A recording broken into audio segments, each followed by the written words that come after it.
Les tendances marketing évoluent à une vitesse fulgurante. Comment avoir une stratégie de marketing qui marche dans un monde qui va à 1000 à l'heure? Moi, c'est Eva, et dans Parlons Marketing, j'invite des experts à nous clarifier le monde complexe du marketing. Ici, on se pose et on parle des tendances actuelles tout en proposant des actions concrètes.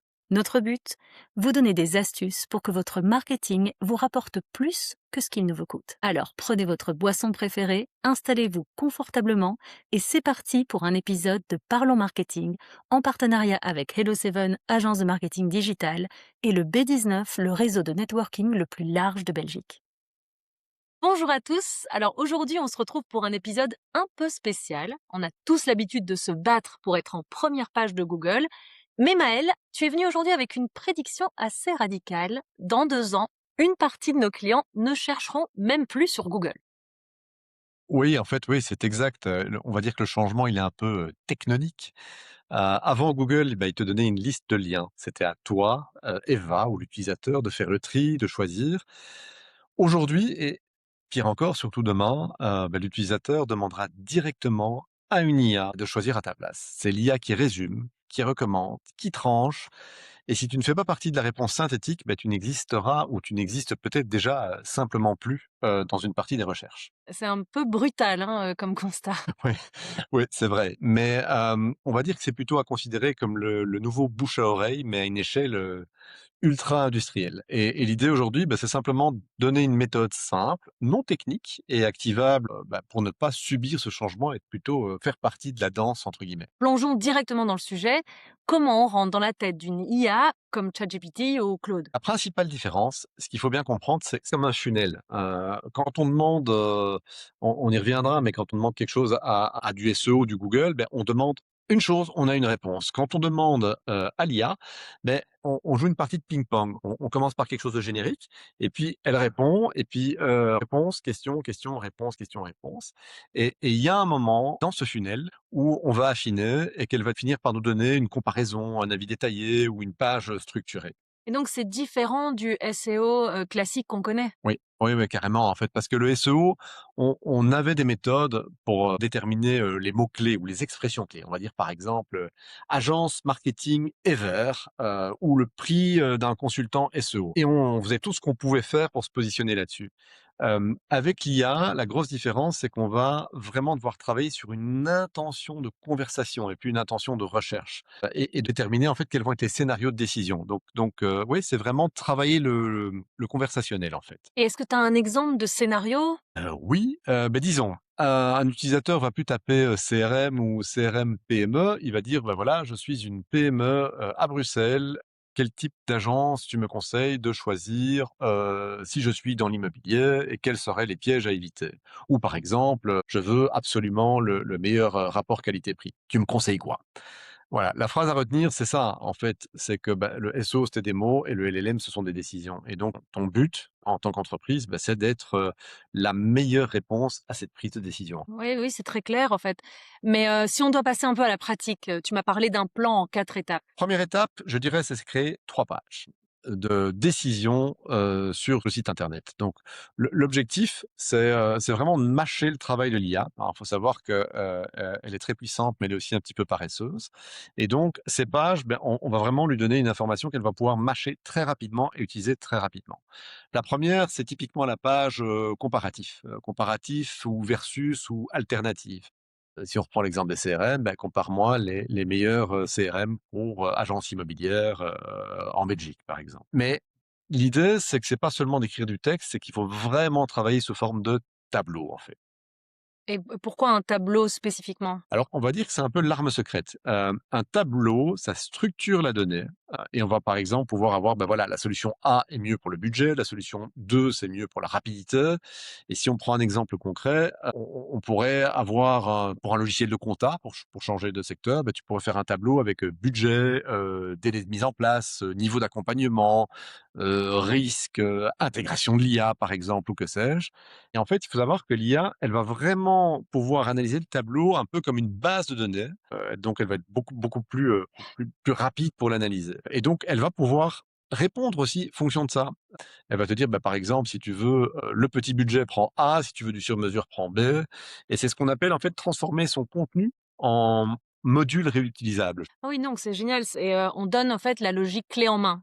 Et les 2 autres pages alors? Alors, une page impérative aussi, c'est le comment choisir avec une checklist précise. Alors ça, l'IA aujourd'hui, elle adore et une troisième page qui serait, les erreurs à éviter, sous forme de FAQ. En fait, il faut savoir que l'IA, dans le mode conversationnel, elle adore piocher dans les erreurs pour donner des conseils de prudence à ses utilisateurs. Bon, passons au deuxième levier, tu parles de reverse engineering, donc ingénierie inversée, ça sonne hyper technique. Ça sonne technique, mais en fait, c'est tout simple. L'idée, c'est quoi? C'est tu tapes tes questions cibles sur Google, sur YouTube, sur Reddit et tu observes le 1er résultat qui sort.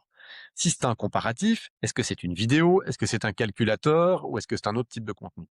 Imaginons, ton premier résultat, c'est vraiment un comparatif, mais ne perds pas ton temps à écrire un article d'inspiration ou à faire une vidéo, parce que l'idée, c'est que l'utilisateur et l'IA ont toutes les deux validé le fait que c'est le comparatif qui est en fait la méthode de réponse à la question qui est la plus demandée.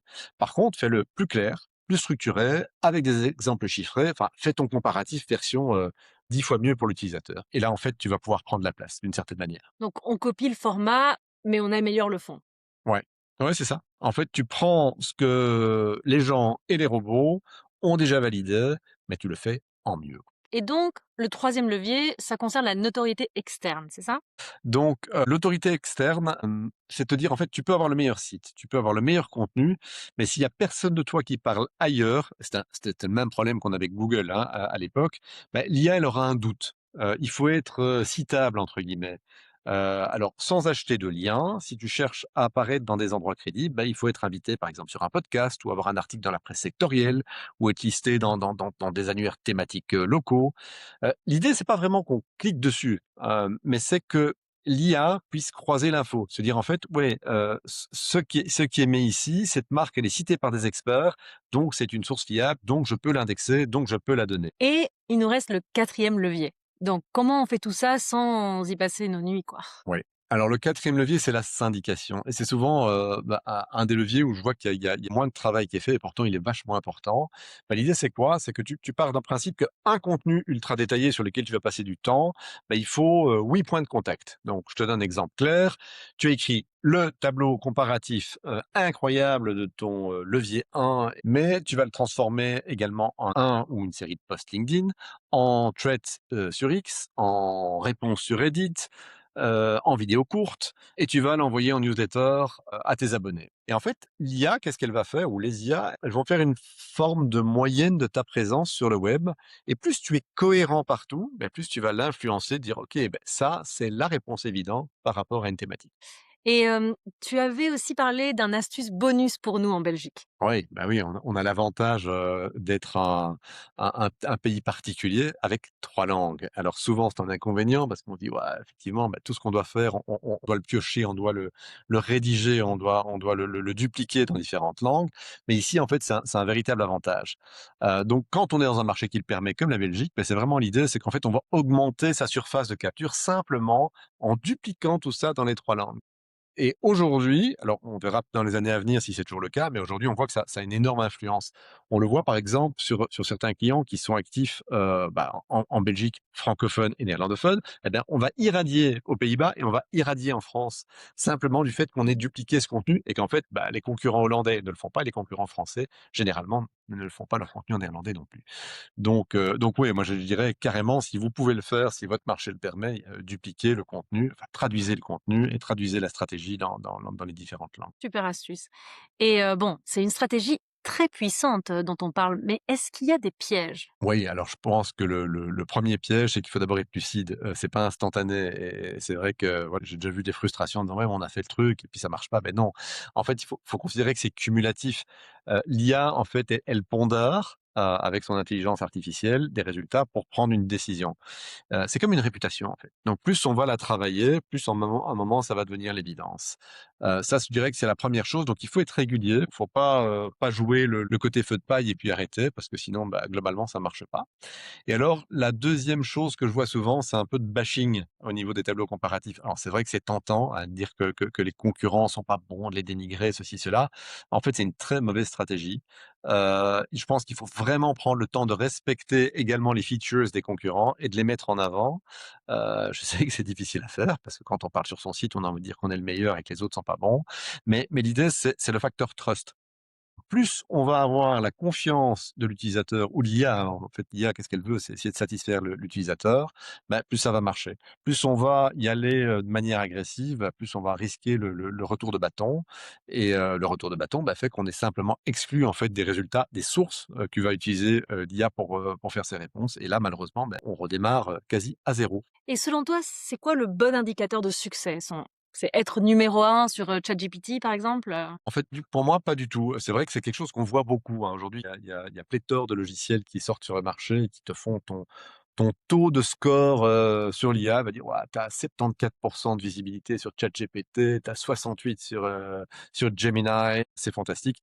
C'est complètement ridicule parce qu'en fait, au final, on traque une expression dans ces systèmes-là. Mais on n'est jamais sûr que c'est vraiment ça, qui va être utilisé par, l'utilisateur. D'autant que si je reviens à mon entonnoir, le résultat d'une recherche n'est pas une expression, mais une conversation. Donc c'est une partie de ping-pong qui descend dans un entonnoir. Je dis pas que ce logiciel marche pas, on va dire que ça donne une indication, mais c'est pas ça le nerf de la guerre. Au final, le nerf de la guerre, c'est vraiment mesurer l'évolution en termes de lead, que vous avez, sur les IA. Et quand demain, bah, vos clients vont dire: «Ah, je vous ai trouvé, je vous ai sélectionné grâce à ChatGPT ou Gemini ou Claude ou ces petits copains-là», bah, vous saurez qu'effectivement, bah, vous êtes dans la bonne direction. Donc de nouveau, partez du principe, faites le meilleur contenu, dépassez-vous dans l'information que vous donnez et n'essayez pas simplement de copier les autres et faire un peu mieux. À partir du moment où vous avez fait le contenu idéal par rapport à une thématique et qu'il n'y a plus rien à rajouter, bah, celui qui va essayer de suivre derrière et dit: «Je vais l'améliorer», bah, bonne chance à lui, en fait et vous avez pris la place. À ce moment-là, voilà et faites ça dans l'ensemble de votre secteur d'expertise et puis, bah, voilà, c'est gagné, quoi. Super, ben, merci Maëlle, hein, c'était une vraie, masterclass. Pour ceux qui nous écoutent, on fait quoi, concrètement cette semaine, par exemple? Cette semaine, allons-y pour un plan d'action. Bah, on en avait parlé, avant l'enregistrement, un petit plan d'action sur 7 jours. Il m'a donné ce challenge-là et j'ai envie de dire allons-y, hein. Bah, jour 1, tu choisis et tu trouves la requête, conversationnelle, qui est la meilleure, hein. Donc, comment, choisir un comptable pour, une scale-up, en évolution. Jour 2, bah, tu vas travailler sur, cette fameuse page tableau de décision, hein, critères versus solutions et tout ça, hein.